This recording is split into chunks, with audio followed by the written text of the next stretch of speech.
May you be alert. Your calendar, your toothpaste, even your damn paper, all of it started in ancient Egypt. So, here's the real question. Are we as advanced as we think? Or are we just living off their leftovers? Here are 7 ancient Egyptian inventions and innovations, counted down from number 7 to number 1. Let's start with number 7. Beauty and hygiene. The Egyptians were serious about grooming. They made eyeliner from ground minerals mixed with oil. It outlined the eyes in that famous almond shape. Aside from being fashionable, it cut glare from the sun and helped fight infection. Even the lead salts in the mix may have worked like medicine. Perfume was another favorite. They blended incense, myrrh, cinnamon, and more into rich scents like kai-fi. And regular people made their own deodorants from herbs, shells, and even ostrich eggs. Each day, men and women shaved body hair or removed it with pastes. Excess hair was seen as dirty in the hot climate. Then they wore wigs to keep cool and avoid lice. It may seem odd to shave your head only to put on fake hair and beards. But in their world, a wig meant status, and a smooth head meant cleanliness. We know all this because tomb art, razors, preserved wigs, and old containers show it clearly. We still use eyeliner, perfume, and deodorant today. What they called eternal preparation, we now call self-care, though most of us skip the ostrich eggs. Meanwhile, grooming wasn't the only obsession. Egyptians also found a way to trap words on paper, before paper even existed. Number 6. Papyrus and the written word. Before printing presses or notebooks, Egyptians made papyrus. As early as 3000 BC, they harvested papyrus reeds from the Nile. They cut them into strips, layered them, pressed them, and then left them to dry. The result was strong, flexible sheets that worked like paper. It was light and easy to carry, perfect for government records, stories, or even love poems. Alongside papyrus came writing itself. Egypt's hieroglyphs and scripts turned this new material into the world's first paperwork. Using hieroglyphic script, scribes could record laws, taxes, and prayers. They carved them on temple walls or copied them onto scrolls. And for faster writing, they created shorthand scripts. Hieratic was used for formal work. Demotic came later for everyday use. These scripts kept Egypt's enormous bureaucracy running. Grain tallies, worker rosters, and even building plans were written down. No one had to rely on memory alone. Papyrus and writing left behind mountains of evidence. We still have scrolls from over 4,500 years ago. Some are logbooks from pyramid construction. We also see countless inscriptions carved in stone. Papyrus making was so secret that after Egypt fell, the skill was lost, and it wasn't rediscovered until the 1960s. But what's more fascinating is that Egyptian hieroglyphs also shaped our own alphabet. Around 1800 BC, Semitic workers adapted the signs into the first alphabetic script. That led to Phoenician, Greek, and eventually Latin letters. So every time we scribble a grocery list, we demonstrate an idea born on the Nile. Not bad for a swamp plant and some doodles. And while scribes filled scrolls, craftsmen learned how to turn fire into gemstones. Number 5. Faience and early glass. Truly, Egyptians made their gems. As early as 3500 BC, they invented faience. It was a mix of ground quartz, copper, and minerals fired into a glossy surface. It shone like turquoise or lapis lazuli, but it was man-made. People wore it as beads, amulets, and tiles. It was fake luxury that looked just as good in the tomb. By 1500 BC, they went further and began making glass. They mixed sand, alkalis, and pigments, then fired and cast it. They blew glass into small vases and bottles. Archaeologists have found workshops at Amarna with crucibles and raw glass. So we know they weren't just melting by accident. They were producing glass on purpose. They even traded colored glass ingots across the Mediterranean. It would take Greece and Rome another 1,000 years to catch up. Today, glass is everywhere in our lives, from windows to bottles to the phone in your pocket. And it all started with ancient Egyptians melting sand by the Nile. However, glitter only gets you so far. To touch the sky, they needed ramps. Number 4. Ramps and engineering feats. Now, how do you stack giant stones into a monument almost 500 feet tall? We're talking no cranes, trucks, or steel tools. Just people, rope, and clever ideas. The Egyptians built ramps. We're still arguing about what kind. Some picture a long, straight ramp from one side. Others imagine ramps wrapped around the pyramid. Another theory suggests hidden ramps built inside. In 2018, a site called Hatnub showed us something new. Archaeologists found a ramp with stairways and holes for posts. Workers may have tied ropes around the posts to act like pulleys. This trick let them drag stone blocks up steeper slopes than we thought possible.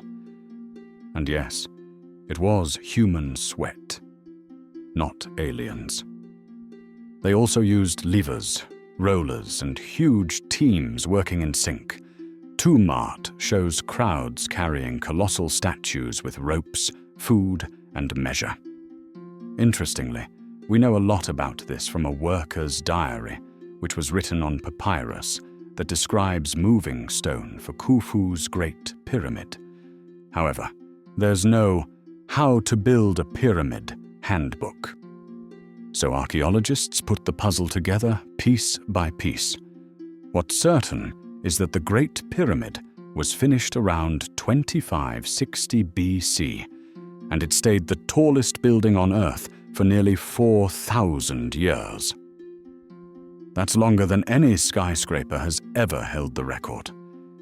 The Egyptians' ramps and teamwork still show themselves in modern engineering. Every time cranes lift steel or pulleys move freight, we're reusing the same basic logic. Their question was basically, how do we move this thing?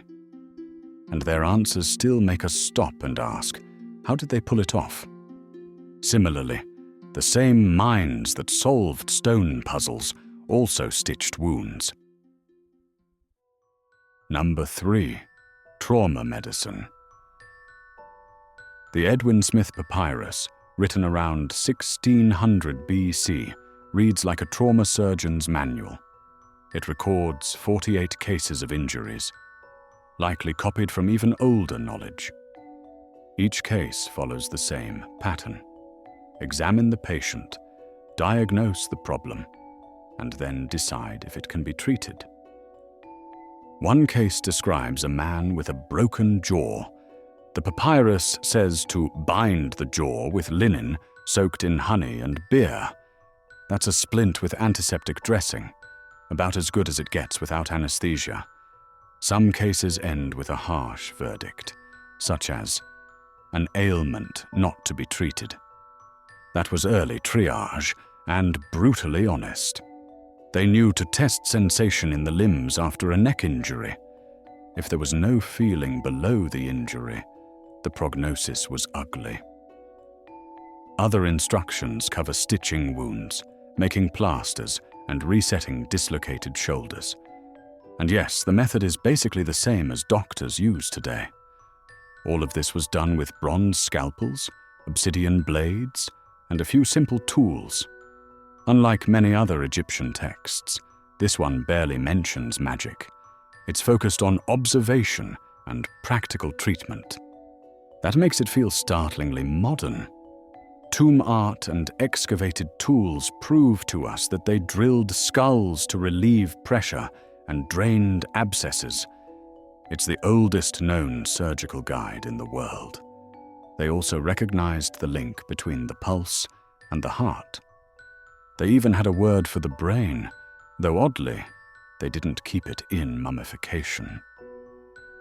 Later, Greek medicine drew heavily from this Egyptian foundation. Hippocrates and Galen learned from their work. And when a modern ER doctor resets a bone or checks a spinal injury, they validate lessons first written beside the Nile. On the other hand, fixing a wound was one thing, replacing a missing body part was another. Number 2, the prosthetic toe.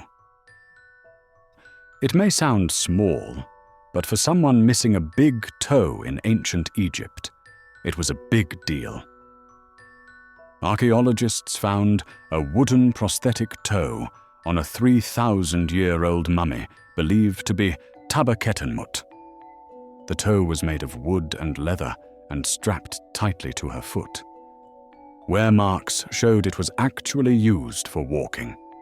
Tests with replicas proved that it worked better than walking without one, especially in sandals. That's right. The ancient Egyptians invented orthopedic footwear before podiatrists were even a thing. Another example, the Greville Chester toe, dates to before 600 BC and shows it wasn't a one-time experiment. Experts in Manchester and Cairo recreated the toes to confirm their practicality. The careful design suggests skilled craftsmen made them, likely with doctors involved. After all, Egyptians already had physicians for eyes, stomachs, and more. So why not a specialist for feet? These wooden toes show a culture that cared about mobility and quality of life. They were centuries ahead of their time. Prosthetics didn't advance again until Rome, and not truly until the Renaissance. Modern prosthetics now use metals, plastics, and robotics. But the goal hasn't changed. It's still about helping someone live normally after a loss.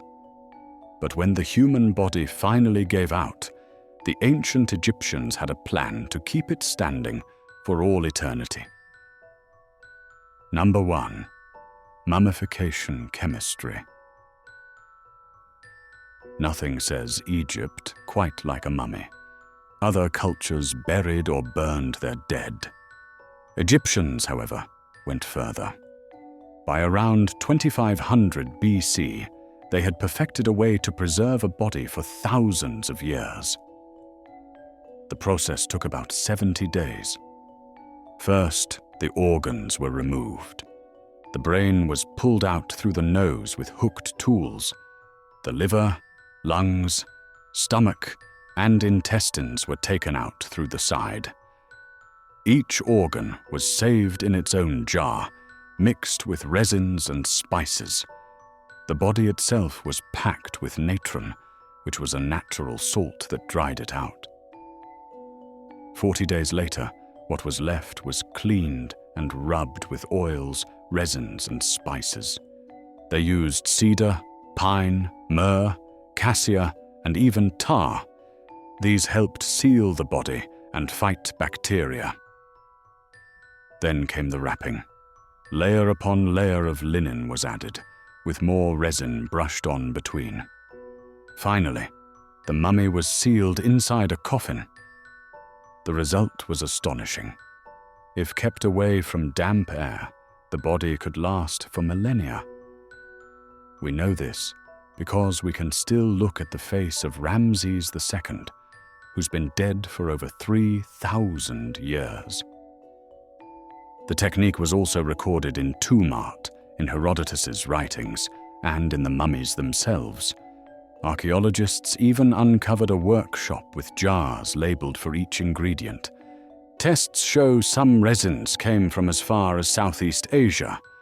That means embalmers were not only chemists, but also part of a global trade.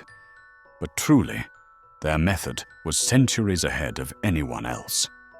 And in some ways we still copy it. Modern embalming uses chemicals like formaldehyde for the same reason, to slow decay. Mummies have also taught us about ancient diseases and medical history. Ironically, the embalmer's obsession with eternity has given modern science plenty to study. And of course, they left us with endless mummy movies. So, ironically, for all their effort to live forever, the ancient Egyptians ended up immortal in a different way. And in the end, from the ordinary to the sacred, Egypt shaped tools for living and dying. They built order into daily life. They raised monuments for gods and kings, and they tried to outsmart time itself. In doing so, they sparked some of humanity's earliest inventions. We still feel those sparks today. Each time we write, count our days, heal a cut, or save what matters, their influence remains. Ancient Egypt's ideas never really disappeared.